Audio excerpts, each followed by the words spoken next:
Shalom, apa kabarnya hari ini? Baik, puji Tuhan.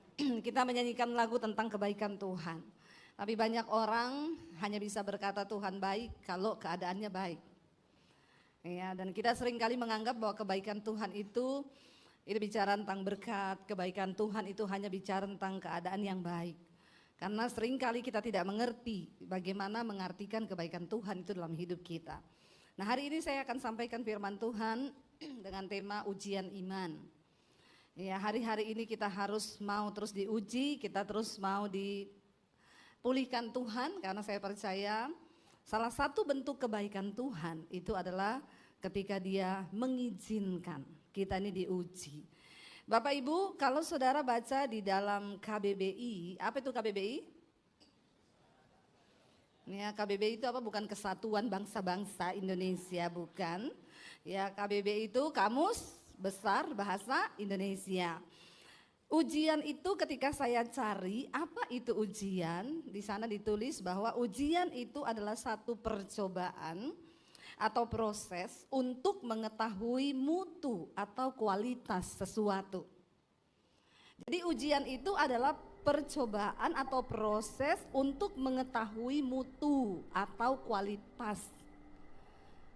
Nah, kita ini sebagai orang Kristen itu harus diuji. Ya, semua itu harus diuji. Ketika kita sekolah kita mengalami ujian. Supaya apa? Ketahuan nih, mutu pendidikan yang kita miliki itu sejauh mana. Orang yang berpacaran juga harus ya, sebelum masuk dalam keluarga rumah tangga.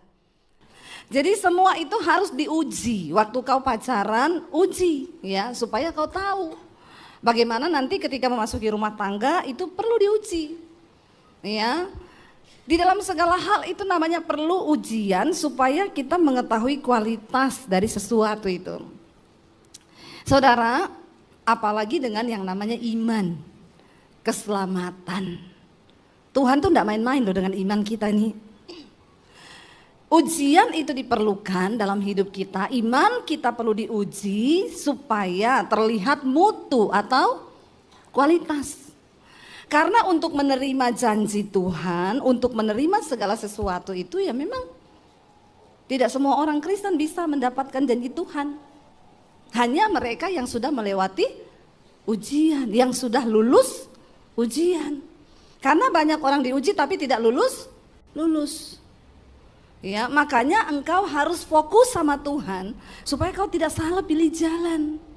Banyak orang salah pilih jurusan dalam hidup ini. Saya dulu salah pilih jurusan. Saya waktu kuliah, saya ambil jurusannya IPA. Tapi ketika saya dewasa, ujiannya ekonomi terus, saudara. Kayaknya banyak saudara juga salah pilih jurusan ya. Ya, dulu pernah perasaan saya bilang saya dulu ambil jurusannya IPA, kenapa ujian hidupnya ekonomi terus? Ya, itu berarti salah jurusan. Tapi Tuhan tidak pernah salah di dalam menguji kita. Kita mau samakan dulu, KBBI sama Alkitab itu sama enggak definisi tentang ujiannya? Ya, untuk menentukan kemurnian kualitas sesuatu. Nah, kita lihat yuk, 1 Petrus pasal yang pertama ayat 5 sampai ayat yang ke-7. Kita boleh mencomot apapun ya, yang tentunya benar dan sesuai dengan firman Tuhan ya, karena tolak ukurnya itu firman. 1 Petrus pasal yang pertama ayat yang ke-5 sampai ayatnya yang ke-7. Baca bersama. Yaitu kamu yang dipelihara dalam kekuatan Allah karena imanmu, sementara kamu menantikan keselamatan yang telah tersedia untuk dinyatakan pada zaman akhir. Bergembiralah akan hal itu, sekalipun apa? Sekarang ini kamu seketika harus berduka cita oleh berbagai-bagai pencobaan atau ujian. Maksud dari pencobaan itu apa? Baca. Maksud dari semuanya itu ialah untuk membuktikan kemurnian imanmu yang jauh lebih tinggi nilainya daripada emas yang fana, yang diuji kemurniannya dengan api, sehingga kamu memperoleh puji-pujian dan kemuliaan dan kehormatan pada hari Yesus Kristus menyatakan dirinya. Katakan Berarti kita sepakat tadi apa yang disampaikan oleh KBBI tentang definisi dari ujian itu mirip dengan Alkitab. Tujuan dari semua pencobaan atau ujian untuk membuktikan kemurnian, kualitas atau mutu daripada iman kita, saudara. Siapa hari ini yang lagi ada ujian? Ya, ujian apapun, mau ujian ekonomi, ya, ujian kesehatan, ujian rumah tangga. Cuma sedikit yang ada ujian, yang tidak diuji ini saya berdoa Tuhan ujilah mereka. Ya, supaya ada ujian. Kalau kita mengerti dulu definisi arti dari ujian, maka saya percaya saudara, kita tidak mudah menjadi orang Kristen yang lari dari setiap masalah. Justru ketika kita menghadapi masalah atau ujian, jadikan itu sebagai sebuah sarana bahwa Tuhan mau bawa engkau naik ke level yang lebih tinggi. Tapi kalau engkau lari, engkau tidak lulus-lulus dari satu ujian ini, kau putar di padang gurun terus. Ada orang-orang gak lulus dalam hal keuangan. Dia jatuh di situ terus berpuluh tahun hidupnya begitu terus, terkutuk terus. Karena dia tidak mengerti maksud dari ujian Tuhan itu apa. Waktu kita mengerti, kita meresponi dengan cara yang benar, engkau lulus ujian, maka Tuhan akan bawa kau naik ke level yang lebih tinggi, ujiannya beda lagi. Amin. Ujian anak TK sama ujian anak SD itu beda sesuai dengan kualitas pengetahuan. Demikian juga iman. Ada orang umurnya sudah tua 70 tapi ujian imannya masih di anak TK. Ya, karena dia gak bertumbuh dalam Tuhan. Tapi ada orang yang sebaliknya dia baru kemarin jadi Kristen. Tapi diizinkan Tuhan mengalami ujian yang begitu rumit, ujiannya anak kuliah. Tapi dia lulus dan dia menang. Ingat satu hal, Alkitab berkata Tuhan tidak pernah membiarkan engkau dicobai melampaui batas kekuatanmu. Karena Tuhan yang paling tahu batas dan kualitas kita ini masing-masing. Jadi tidak usah banyak protes. Dilarang protes. Waktu diproses jangan protes.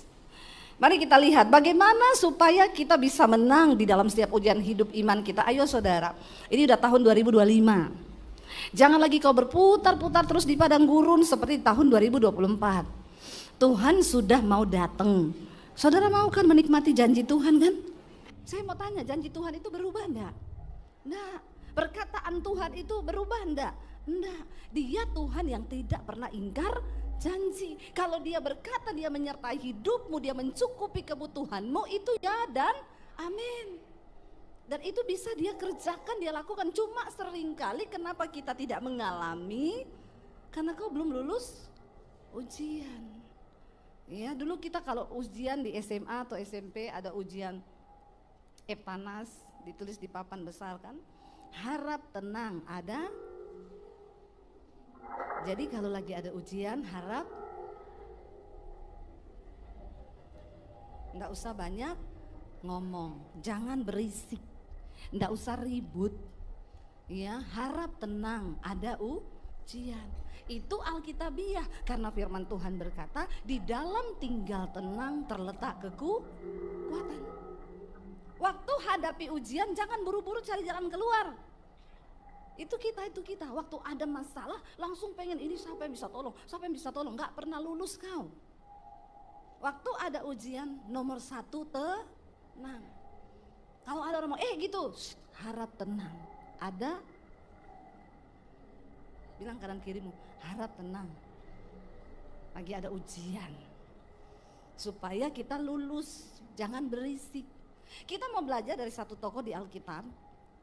Saya nggak perlu cerita pergumulannya, saya nggak perlu cerita ujiannya karena kita sudah sering dengar. Dia mengalami ujian yang bertubi-tubi dalam waktu satu waktu yang bersamaan. Dia mengalami ujian keuangan, harga diri direndahkan, anak hilang, istri hilang, semuanya hilang. Siapa namanya? Ayub, bukan Bambang. Ayub. Saya tidak perlu cerita karena semua saudara tentu sudah tahu kisahnya. Nanti pulang coba baca kitab Ayub dari pasal yang pertama. Supaya saudara jangan alay lebay kau pikir masalahmu paling berat. Ternyata masih ada yang lebih berat, dan dia berhasil keluar sebagai pemenang, mengalami janji Tuhan, dipulihkan 2 kali lipat. Apa yang hilang Tuhan kembalikan semua, bahkan 2 kali lipat. Tapi ada rahasia dia mengalami kemenangan. Saya pengen kita tiru supaya kita juga. Jadi Alkitab ini ditulis supaya kita nih belajar. Perjanjian Lama ditulis supaya kita belajar dari tokoh-tokoh di Alkitab. Bagaimana sih dia bisa menang dulu? Buka bersama Ayub pasal 23. Kita mulai baca dari ayat yang ke-10. Ini kunci daripada kemenangan Ayub menghadapi semua persoalan. Ayub 23 ayat yang ke-10 mulai, dia berkata begini, saudara baca bersama. Karena ia tahu jalan hidupku, seandainya ia menguji aku akan timbul seperti emas. Nomor 1, ketika kita diuji, percayalah bahwa Tuhan mengetahui jalan hidup kita. Waktu engkau mengalami persoalan dan tantangan, tidak usah bertanya, Tuhan kenapa, Tuhan kenapa, Tuhan kenapa, kenapa. Harap tenang, ada ujian. Apapun persoalan yang sedang engkau hadapi hari ini, percayalah yang pertama, Tuhan tahu jalan hidupmu. Katakan, karena Tuhan Maha tahu, makanya kau jangan sok. Bilang kanan kirimu, nggak usah sok tahu. Tuh anak kecil pintar itu, nggak usah sok tahu. Benar itu, benar, saya setuju itu. Tekanannya harus begitu, nggak usah sok tahu. Karena Tuhan Maha tahu. Kenapa kita nggak boleh protes? Tuhan itu Maha tahu. Kau belum lihat ujungnya. Percaya saja bahwa Tuhan Maha tahu. Saya waktu mendengar kesaksian dari Bu Serly, ya saudara, Bu Serly itu gubernur terpilih Maluku Utara. Istrinya Pak Beni Laos yang tadinya harusnya calon gubernur tapi meninggal, kapalnya meledak. Dia cerita ketika kapal itu meledak, dia terlempar, ya, lalu ternyata kakinya ini mengalami luka bakar yang cukup serius dari telapak kaki sampai di paha. Itu semua melepuh, ya, terkelupas dagingnya. Dia kesakitan, lalu dia diselamatkan, dibawa naik, tapi Pak Beninya belum ketemu. Waktu dia dibawa ke puskesmas, dia bilang, itu Bu, di situ tidak ada obat anti sakit, tidak ada obat apapun. Dia itu pingsan berkali-kali karena tidak kuat menahan rasa sakit. Ya, saudara belum pernah mengalami begitu tuh? Bilang, enggak usah alay lebay. Saya waktu dengar itu, merinding. Bu, saya pingsan berkali-kali karena enggak kuat nahan sakit. Begitu sadar dia langsung tanya, suamiku mana? Belum ketemu Bu. Tiap kali sadar, suamiku mana? Belum ketemu Bu. Ya, itu istri-istri itu. Walaupun pingsan tetap ingat suami. Kadang suami itu biar sehat tidak ingat istri. Ini curhatnya ibu-ibu. Saya mewakili ibu-ibu. Ya. Tapi bapak-bapak di sini semuanya baik. Tidak ada yang mencuekin istri. Insya Allah. Ya bapak-bapak ya. Lalu dia setiap sadar tanya suaminya. Akhirnya setelah yang keberapa kali sadar, dia tanya suaminya, dibilang, sudah Bu, Bapak sudah ada di ruangan sebelah. Karena dia lihat ini ke orang yang menjawab ini, gimana kabar Bapak? Katanya, baik Bu. Dia turun dari tempat tidur saudara dengan keadaan kaki yang terkelupas, melepuh semuanya. Dia turun, tidak pakai alas kaki, dia jalan ke ruangan sebelah pengen lihat suami. Lalu dia lihat suaminya tergeletak, ya dengan napas yang tidak tinggal satu-satu, di situ tidak ada oksigen, tidak ada apa, jadi dibantunya bernapas cuma pakai tangan, didorong terus begini perutnya. Dia bilang, disitulah saya berdoa dengan seluruh kekuatan iman yang saya punya Bu. Ya, kita mungkin pernah merasa ada saat-saat di mana kita berdoa dengan seluruh kekuatan iman yang kita punya. Dia berteriak, Tuhan selamatkan suamiku Tuhan. Tapi ternyata Tuhan berkehendak lain dan suaminya meninggal. Dan di situ dia bilang, Bu, waktu saya lihat suami saya meninggal Bu, rasanya tuh gelap, seluruh di depan saya ini sudah gelap. Saya tidak bisa melihat masa depan saya tidak bisa membayangkan wajah anak-anak saya sudah tidak tahu apa yang harus saya lakukan. Karena selama ini dia ya hanya menjadi istri yang baik. Berhari-hari dia mencoba bertanya, Tuhan kenapa, kenapa, kenapa, dan kenapa. Karena dia bilang suamiku ini orang baik, baik banget. Ya memang orang baik itu cepat. Tapi jangan bilang gini, kalau gitu saya nggak mau jadi orang baik biar lama matinya. Maaf ya saudara, mati itu juga anugerah loh. Ya, jadi kita nggak perlu pertanyakan kapan waktu kita mati, ya siap-siap aja. Tuhan yang paling tahu. Tapi jangan mati di diskotik, ya terbakar lagi. Ya gara-gara alasan sama istri lembur, ternyata dugem. Ingat loh saudara, kalau engkau mau pergi kemanapun, ingat engkau tidak pernah tahu, siapa tahu itu menjadi tempat matimu. Ya, tolong renungkan baik-baik perkataan saya. Teman saya suaminya meninggal di bandara lagi tunggu bagasi. Jangan pikir semua orang akan mati di tempat tidur. Kita nggak pernah tahu tempat mati kita di mana. Makanya hindari tempat-tempat dugem, tempat-tempat maksiat. Amin. Ya, supaya kau jangan mati di sana. Orang kalau mati tempat begitu kan lagi nggak ingat Tuhan. Jujur aja kita bicara. Ya lagi ngapain di sana? Lagi mengikuti keinginan daging, dugem, dunia gemetar. Ya, hati-hati. Ya, nanti khotbah saya ini dipotong. Ini pendeta tukang menghakimi. Ben. Jemaat itu perlu diingatkan supaya bertobat. Saya nggak peduli orang mau bilang khotbah saya menghakimi, khotbah saya ini udah diingetin aja pada nggak tobat. Apalagi kalau nggak diingetin, bener nggak? Kita nggak pernah tahu tempat mati kita di mana. Siapa tahu itu hari terakhirmu, ya.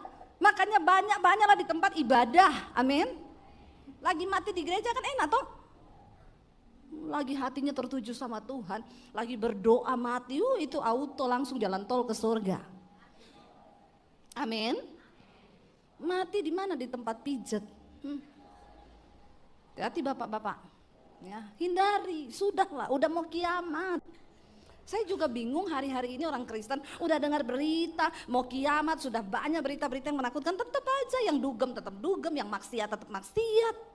Kenapa nggak tobat-tobat sih? Jangan sampai hari Tuhan itu jatuh ke atasmu seperti jerat. Hari Tuhan bisa bicara kematian buat kita. Ya, jadi Bu Shirley berdoa, Tuhan suamiku ini orang baik, Tuhan orang baik. Tapi Tuhan bilang mati. Nah, berhari-hari dia bertanya, kenapa Tuhan, kenapa Tuhan, kenapa? Ya memang kita kadang ngomong kenapa enggak diambil tuh bapak sana yang tukang selingkuh itu ya. Kenapa orang bilang orang baik itu cepat mati? Karena Alkitab berkata Tuhan itu tidak berkenan pada kematian orang fasik, tapi pada pertobatannya. Sebenarnya orang itu kalau jahat dikasih waktu Tuhan terus bertobat. Tapi nek enggak tobat-tobat, ya wis lah murka Tuhan yang turun. Binasa sudah, neraka. Lalu ketika dia bertanya berhari-hari, saudara bahkan berminggu-minggu tidak terjawab. Sampai satu kali dia bilang Tuhan bicara di hatinya begini, lebih baik kamu tidak mengerti tapi tetap percaya. Lebih baik kamu tidak mengerti daripada tidak percaya. Kita gak bisa pegang kendali atas hidup kita di dunia ini. Tuhan yang pegang kendali. Ada orang yang bertanya sama saya, Bu anak saya satu-satunya perempuan meninggal, Bu kenapa Bu? Tuhan, Bu stop bertanya seperti itu. Yang pertama Tuhan yang paling tahu. Tuhan yang paling tahu. Yang saya tahu satu-satunya Alkitab berkata, berbahagialah orang-orang yang mati sejak hari ini di dalam Tuhan. Bukan di luar Tuhan ya. Yang di luar Tuhan tuh enggak bahagia pasti. Berbahagialah orang-orang yang mati sejak hari ini di dalam Tuhan, sebab mereka sudah beristirahat dari jerih lelah mereka. Mereka tidak akan mengalami lagi akhir zaman. Mereka gak akan alami masa antikris. Jadi dia mendapat hiburan. Oh gitu ya Bu, terima kasih ya Bu. Iya kalau lihat keadaan zaman sekarang kayak begini pengennya cepat-cepat pulang ya ke rumah Bapak. Dia bilang di situ saya tidak mengerti apa yang Tuhan buat.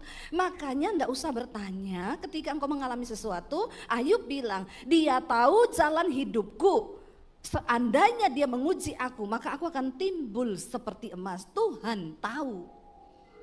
Hari ini kalau engkau mengalami ujian, ya cari tahu sendiri di dalam hidupmu.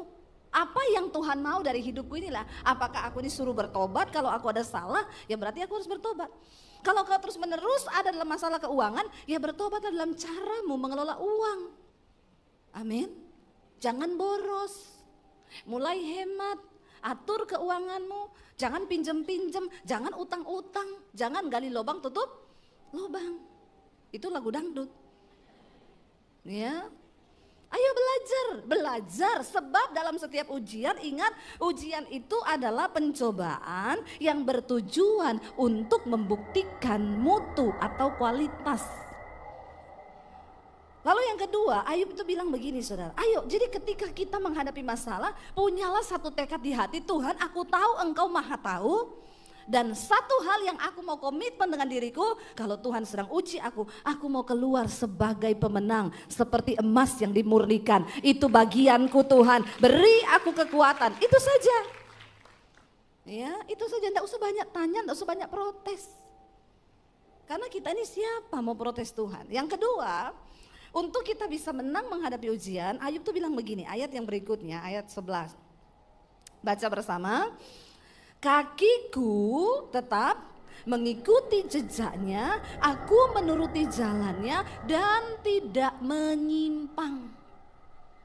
Waktu kita lagi diuji, jangan belok kanan, belok kiri. Justru ketika sedang mengalami ujian iman, tetapkan hati untuk lebih lagi mengenal jejak atau jalan Tuhan itu. Jangan cari jalan pintas. Jangan bikin jalan baru. Ya, karena kau tidak tahu jalan tanpa Tuhan. Ya, jangan andalkan hanya Google Map untuk kehidupanmu.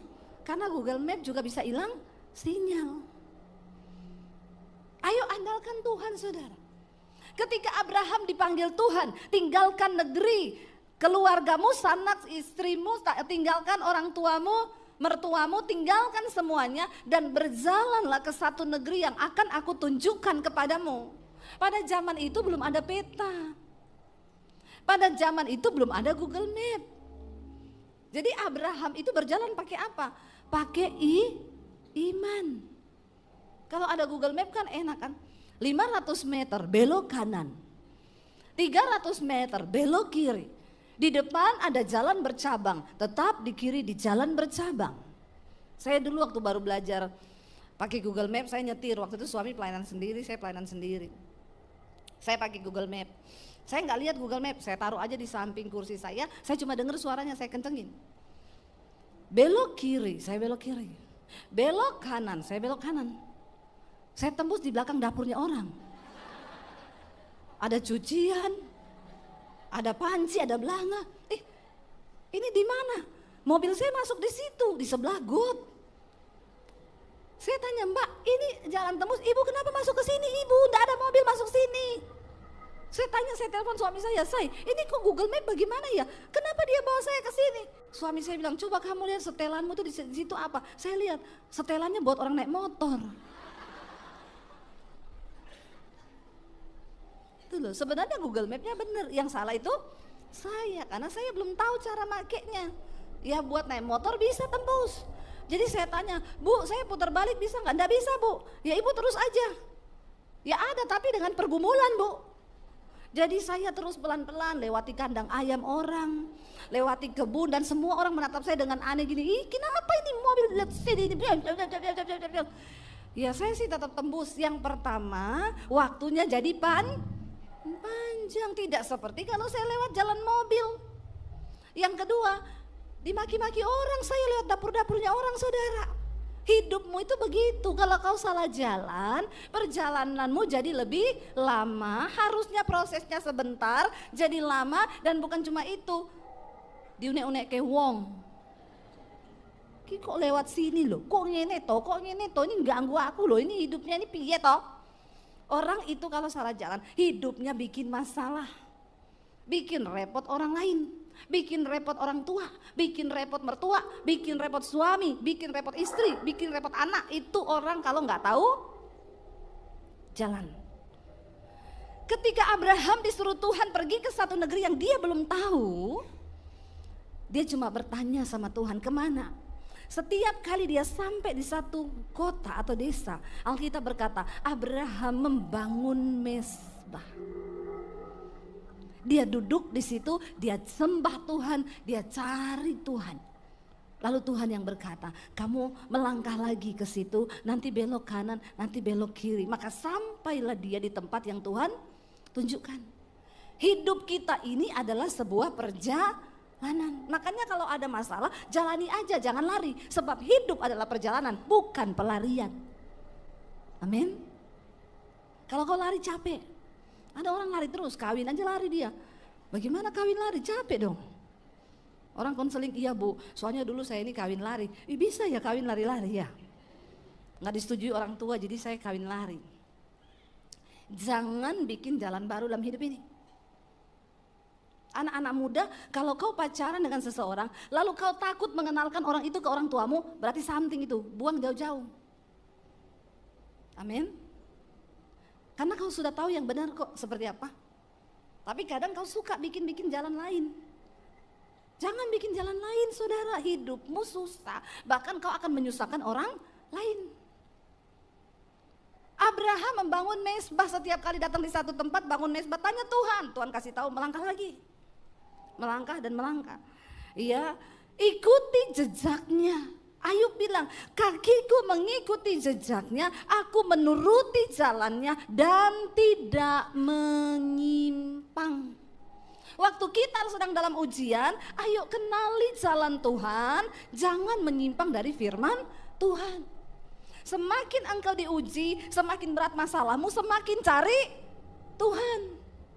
Semakin bilang, Tuhan aku pengen bertobat, Tuhan aku pengen kenal jalanmu, Tuhan aku tidak mau melangkah keluar dari firmanmu, aku pengen melakukan setiap apa yang Tuhan mau di hidupku.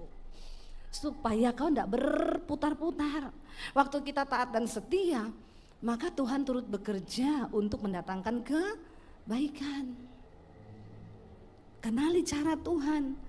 Jangan menyimpang. Yang berikutnya, apa yang Ayub lakukan sehingga dia mengalami kemenangan di dalam ujian imannya? Baca bersama ayat yang berikutnya, dikatakan di sana apa? Perintah dari bibirnya tidak kulanggar. Dalam sanubariku kusimpan ucapan mulutnya. Jangan melanggar firman Tuhan saudara. Jangan melanggar apa yang sudah Tuhan sampaikan, supaya hidup kita itu aman, supaya ujian kita tuh lolos. Kalau melanggar terus ya sudah, berbuat dosa terus, nggak pernah bertobat, mengalami ujian keuangan. Udah dibilang jangan andalkan manusia, karena terkutuklah orang yang mengandalkan manusia. Tetap aja pinjam uang sama siapa ya? Nih lagi besok mau jatuh tempo. Pinjam kemana ya? Pinjam kemana ya? Maka kau tidak pernah lulus. Karena selalu otakmu itu, pikiranmu itu pinjam kemana, pinjam ke siapa. Engkau menjadikan orang lain itu Tuhan. Alkitab berkata, terkutuklah orang yang mengandalkan manusia, yang mengandalkan kekuatannya sendiri. Ayo ketika engkau mengalami masalah, duduk di kaki Tuhan. Karena setiap ujian yang diizinkan terjadi cuma satu tujuannya, untuk membuktikan mutu atau kualitas iman.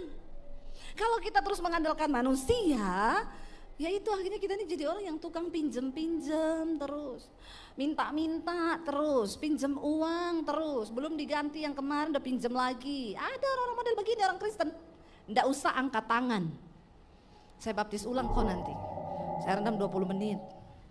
Supaya buka mata langsung di rumah Bapak di sorga. Ada saudara, saya dulu punya tetangga begitu. Pakai surat.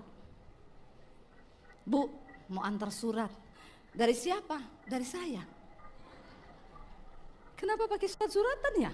Kan kamu bisa langsung ngomong. Nanti ibu baca, saya pulang dulu ya. Dia pulang saya baca. Ibu Debbie maaf, saya mau pinjam uang 500.000 untuk beli obat. Saya pikir kasihan dia sakit, ya udah. Tapi saya nggak kirim surat balik. Ya, saya datangi ke rumahnya. Oh bu, saya sudah baca suratnya. Terus bu gimana? Saya berbunga-bunga. membaca surat ibu, pinjam uang 500.000, pakai kirim surat. Nih Bu, karena ibu mau pakai berobat, saya tolong ya Bu, nih saya kasih 500.000. Oh terima kasih Bu, nanti saya gajian bulan depan, saya ganti. Alkitab bilang kan kalau kita sudah beri, jangan harap ganti. Tapi saya enggak ngomong gitu sama dia, supaya kasih dia juga belajar bertanggung jawab. Dalam hati saya dia ganti, puji Tuhan, ya nanti kalau dia ganti tak kasih lagi ke dia. Saya cuma mau uji orangnya. Begitu waktunya ganti, datang ke rumah lagi, Bu, ya mau kasih surat. Saya pikir, oh ada uangnya di dalam surat. Dia malu kembalikan, jadi tertulis dalam surat, terima kasih Ibu ini uangnya. Saya buka, saya pulang dulu ya Bu, iya nanti dibaca ya, iya. Dia pergi, saya masuk ke dalam, saya baca, Bu Debbie minta maaf, saya belum bisa ganti uangnya. Ini kalau boleh mau pinjem lagi, 350.000, ya. Saya mulai ngelus dada ini orang ini. Tapi saya pikir ya mungkin dia ada kebutuhan lain kali ya. Enggak apa-apa lah, saya bisa, saya kasih, saya antar ke rumahnya. Iya Bu, katanya kan ibu janji sebenarnya ini tanggalnya ganti loh Bu, tapi kan ini ibu pinjem lagi toh. Jadi ya iya Bu, soalnya pensiun saya, gaji saya kemarin tuh habis buat ini, jadi makanya gini sebenarnya saya malu. Oh ya udah enggak apa-apa ini ya Bu. Iya, tapi bener Bu, bulan depan pasti saya ganti. Ya terus sudah bulan depan saya tunggu. Tapi juga saya lihat hidupnya itu nggak menderita banget saudara, senang-senang pergi makan keluar ya. Bulan depan datang bawa surat lagi. Bu, dia mau kasih surat, ibu bawa pulang aja suratnya, ibu baca sendiri. Ya ibu, uang yang kemarin ibu mau ganti buat saya, itu aja ibu pakai buat kebutuhan ibu, balikin dan ambil lagi ya Bu, Tuhan memberkati. Lama-lama saya jadi Tuhan buat dia. Jangan kau tolong orang terus, lama-lama kau jadi Tuhan, dia anggap kau Tuhan, kau berdosa sama Tuhan. Bukannya kita gak mau nolong, tapi ajari dia untuk berharap kepada Tuhan. Jangan dikit-dikit minta uang. Orang tua kau memang sayang anakmu, tapi kalau dia sudah berkeluarga, suruh dia berdoa, suruh dia berharap sama Tuhan. Jangan kau mau jadi Tuhan terus buat anakmu. Apa-apa dikasih dikit, apa-apa terus dikasih, apa-apa terus dikasih. Ya jadinya dia tidak pernah menganggap ada Tuhan, yang dia tahu ada papaku yang tolong aku. Demikian juga orang tua, jangan jadikan anakmu Tuhanmu. Dikit-dikit minta sama anak, dikit-dikit minta sama anak. Ya ada loh saudara orang tua tuh yang akhirnya rumah tangga anaknya berantakan. Karena mamanya minta terus sama anaknya. Jadi anaknya ini pun juga istri punya pengeluaran, ini punya pengeluaran. Akhirnya itulah orang kalau hidupnya gak tahu jalan Tuhan bikin masalah. Orang-orang begini pasti gak sungguh-sungguh hidup mengandalkan Tuhan. Saya bukan gak pernah mengalami masalah keuangan. Dulu kami masalah keuangan terus. Kan saya pernah cerita sampai dikejar debt collector. Tapi saya dan suami berprinsip tidak boleh pinjam uang. Gak boleh minta uang sama keluarga, sama mertua, sama siapapun. Kita berdua belajar mengandalkan Tuhan. Hari ini kami diberkati luar biasa, itu karena kami belajar mengandalkan Tuhan. Dan Alkitab berkata, diberkatilah orang yang mengandalkan Tuhan. Tapi terkutuklah orang yang mengandalkan manusia. Ini firman ditulis, kalau kau lakukan berkhasiat luar biasa. Tapi sayang banyak orang Kristen tidak mau mengenal perintah Tuhan, tidak mau mengenal jalan Tuhan, gak mau simpan firman di hatinya. Ayat nih berkata, Ayub bilang perintah dari bibirnya, firman yang keluar dari mulut Tuhan tidak kulanggar, bahkan aku simpan setiap ucapan Tuhan dalam hati dan sanubariku. Di hatimu ada apa hari ini? Apakah ada firman Tuhan di hatimu? Sehingga ketika kita mau melangkah, firman itu yang menegur, firman itu yang mengajar. Ayo saudara, lakukan firman. Yang berikutnya di sana dikatakan, kita lihat saudara, waktu kita sudah setia dengan Tuhan, mengikuti jalan Tuhan, barulah saudara, janji Tuhan, rencana Tuhan itu bisa terjadi dalam hidup kita. Makanya Ayub berkata begini, siapa dapat menghalangi Tuhan? Waktu saatnya sudah tiba, tidak ada satu orang pun yang bisa menghalangi janji Tuhan atas hidup kita. Amin. Enggak ada satu orang pun yang bisa menghalangi janji Tuhan, firman Tuhan, berkat Tuhan.